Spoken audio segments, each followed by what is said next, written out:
हमारे यहाँ नातें इस तरह पढ़ी जा रही हैं कि सिर्फ ढोलक की कमी रह गई। पूरी कव्वाली हमारे जलसे में होने लगी और भड़ेतों का भी जवाब नहीं है। ये 10 रुपया, वो 10 रुपया, ये फेंका, वो फेंका, क्यों नबी पाक के साथ खिलवाड़ कर रहे हो? ये मुसलमान के जलसे की शान नहीं है जो तुम कर रहे हो।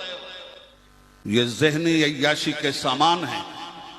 मेरी बातें बड़ी बुरी लगती हैं मगर कहे बगैर मैं इस स्टेज की आबरू भी नहीं बचा सकता। बंद कर दो ये नाटक तो ज्यादा बेहतर होगा। नातें इस तरह पढ़ी जाती हैं कि इबादत मौला होती है और फरिश्ते झूम के दाद देते हैं। हमें कहने की जरूरत है मचल के बोल सुभान अल्लाह, और धड़क के बोल सुभान अल्लाह, और अकड़ के बोल सुभान अल्लाह। What is this? क्यों जलसों की पाकीज़ा नवैयत का जनाजा उठाया जा रहा है?